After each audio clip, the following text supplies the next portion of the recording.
Welcome to Speaking Holistically, the podcast that explores the power of alternative medicine, natural healing, and homeopathic solutions to help you achieve true wellness.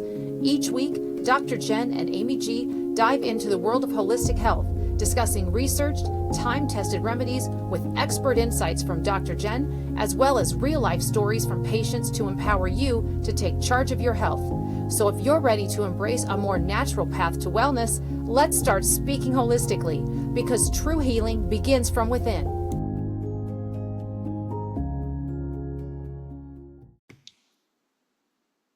Hi, everybody. Welcome to Speaking Holistically. I'm your co-host, Amy G. I'm here with my amazing co-host, Dr. Jen. And today we are tackling an interesting topic, which is malpractice rates by medical specialty. Yep.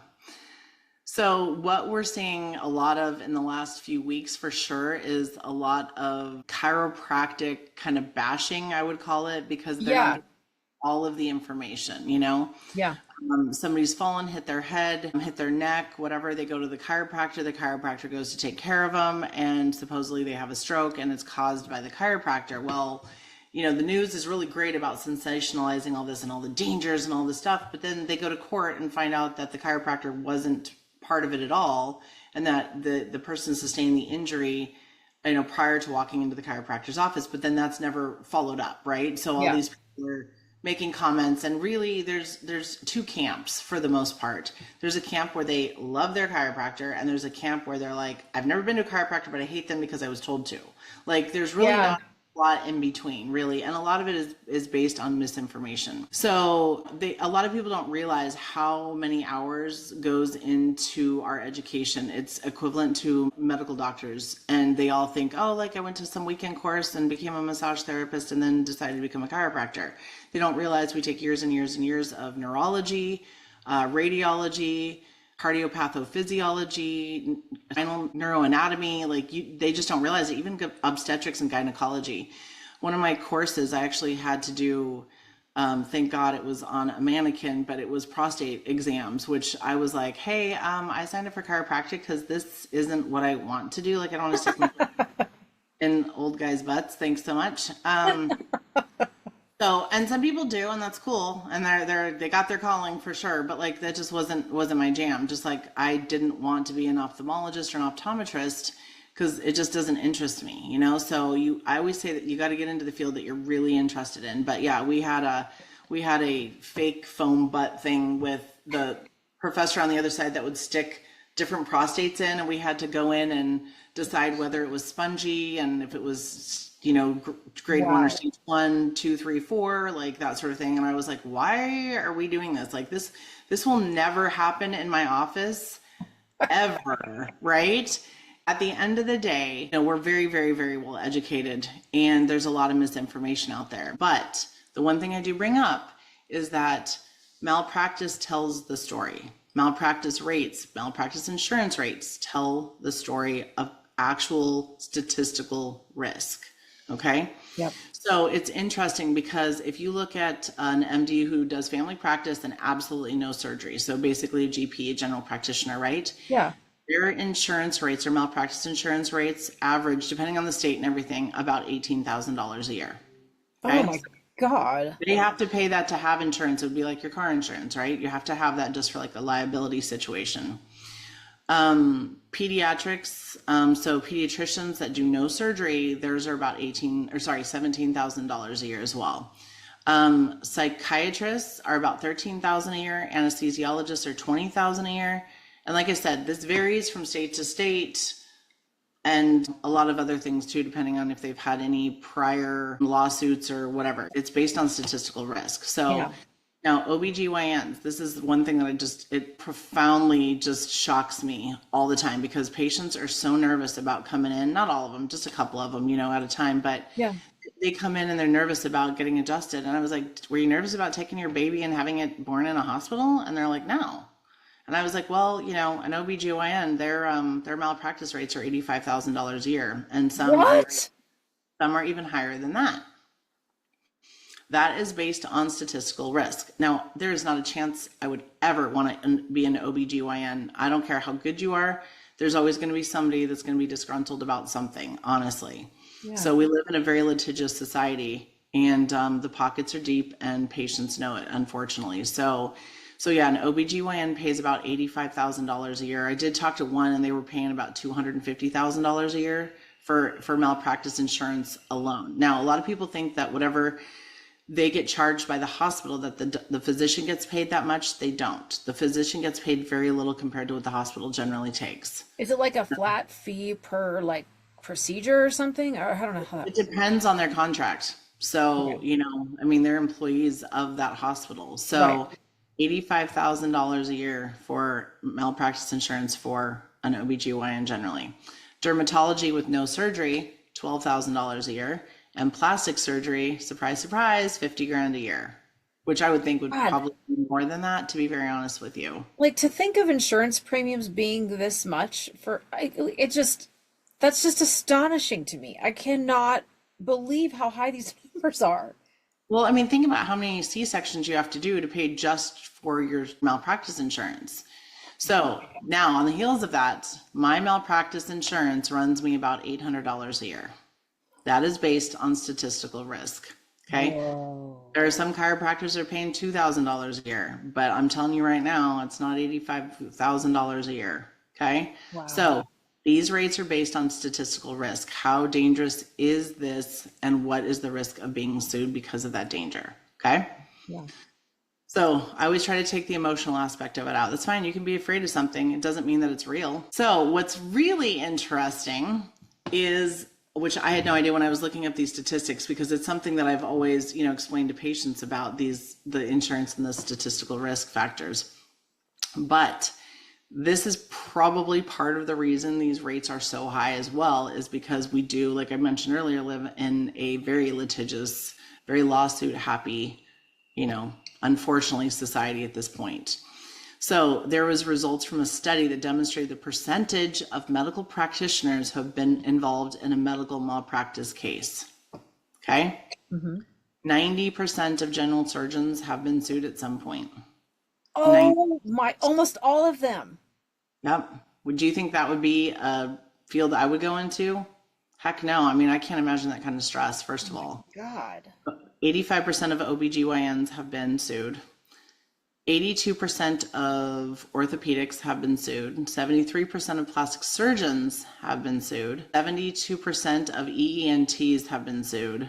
72% of radiologists, 72% of urologists, and 71% of emergency medical physicians, so ER docs. So I have yet to hear a number even below 60 or even 50%. Mm-mm.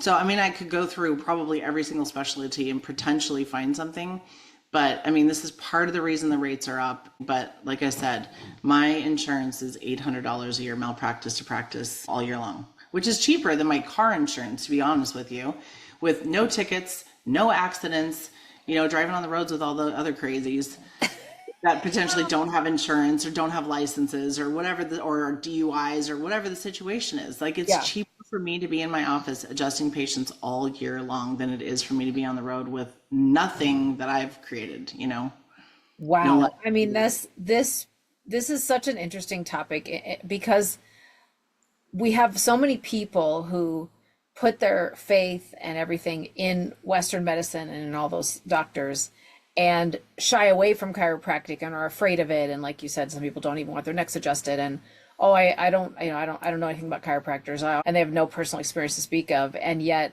I mean, I love that you say malpractice tells the story, because it really does. I mean, look at that. That is just night and day, different. It's shocking.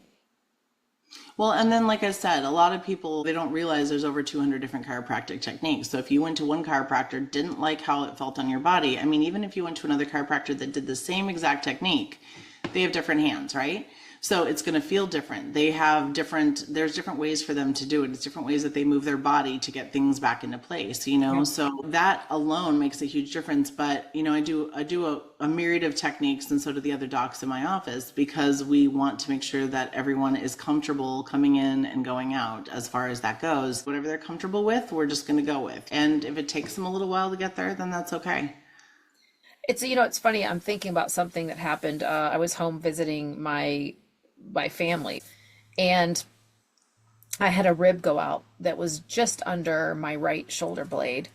And it was right before Thanksgiving. And I was like, well, I've just got to find a chiropractor here. And I was really, every time I would take a deep breath, it hurt. Like, felt like someone was sticking a knife under my shoulder blade. And I thought, oh my God, I can't go this entire vacation, this holiday vacation like this. I can't, it's painful to breathe. So I went to a chiropractor and they didn't get it. So I left. And 30 minutes later, I went to a different chiropractor. I went to a woman that she was like, I'll fit you in. I'm just about to shut the office for the holiday, but listen, come on in, come on in. And she got it. She adjusted me like you would, and she got it out, she got it, and I was able to breathe. But, I think that the first chiropractor I went to did a different technique and he just didn't get it. And she did. So it's, it is definitely different depending on who you go to and how they adjust and their hands being different. That was, for me, that was a personal experience where I was like, oh, wow, okay, I understand, Well, and if you look at the neuroanatomy, if you look at even the osseous anatomy and you look at how many checks and balances there are and how the arteries go through these holes and, these different foramens and stuff like that, like I literally have zero fear. I've been adjusted since I was 2 days old. I have zero fear of being stroked out by a chiropractor, as bad as some of them have been for me. You know what I mean? Literally that's like the least of my worries as far as that goes. Right. So sometimes you just have to find the chiropractor that resonates with you and does what your body needs, because very often they do one technique and that's what they do and that's what everybody gets. And that's okay because that's how they practice. But at the end of the day, like you said, you were looking for somebody who would do something a little bit different or like exactly what you needed. Yeah. So it's not that they were bad. It's just that they maybe didn't know how to adjust a rib like the way you need it adjusted, or it's not their forte or whatever, so yeah. But definitely chiropractic is inherently safe, and the malpractice rates tell the story. Yeah.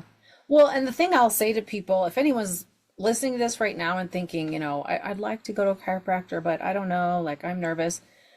I think one of the worst outcomes, honestly, is going to be like what I had, where the adjustment didn't happen like I needed it to, but I'm not walking out of there injured. I just didn't get the relief I was looking for, in that particular situation. They didn't get it. Maybe that's, so it's not, don't be afraid they're going to paralyze you. Well, the other thing too, is I've had patients come in and said, oh, I went to this chiropractor, he hurt me. And I'm like, okay, let's delve into that one a little bit. And I never bash other chiropractors. I never will I ever do that. We all have our different levels of expertise for sure, and different areas of expertise. But the one thing that I'll do is have them tell the story. Like, okay, so what happened? How did you go in there? What were you feeling? What went on?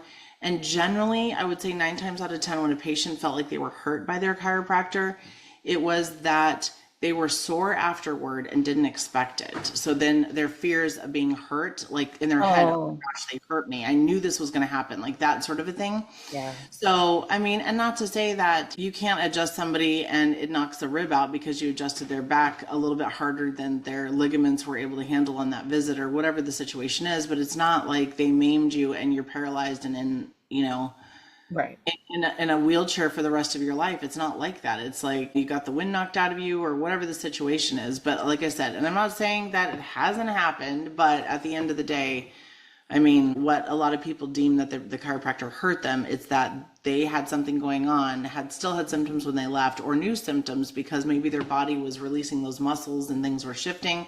And then they never followed up with the chiropractor to say, hey, this is what I'm feeling. And then the chiropractor says something like, hey, it sounds like your L5's out. Once those muscles started to compensate, for it being all back into place, yeah, then they showed up, come on back and we'll do that one adjustment and you're fine.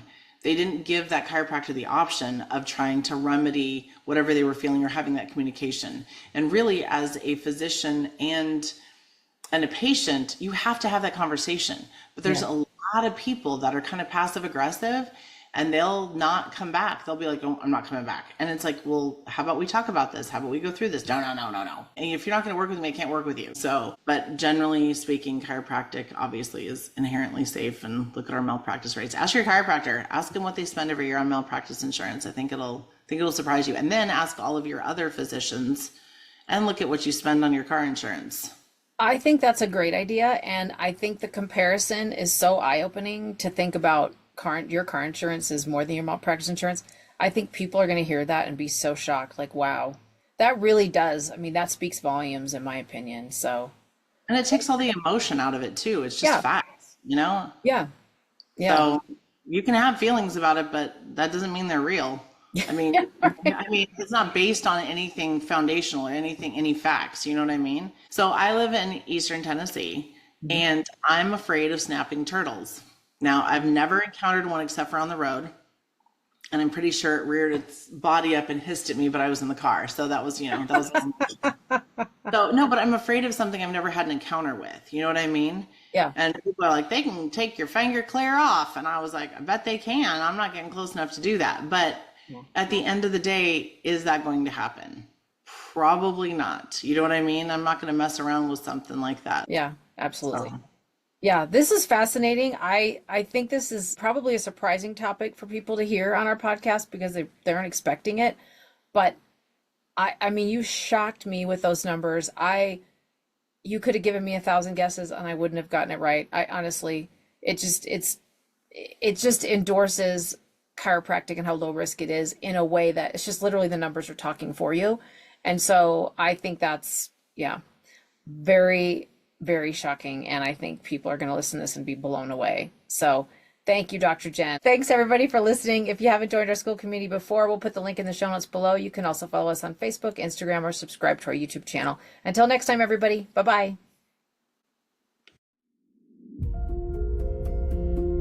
That wraps up another episode of Speaking Holistically. Thank you for listening. We hope today's conversation gave you new insights and inspiration to take charge of your health.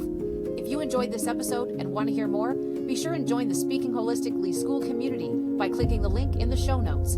There, you'll get access to daily podcast episodes, weekly live Q&As, educational content, and so much more. You can also connect with us on our Facebook page, follow us on Instagram, and subscribe to our YouTube channel.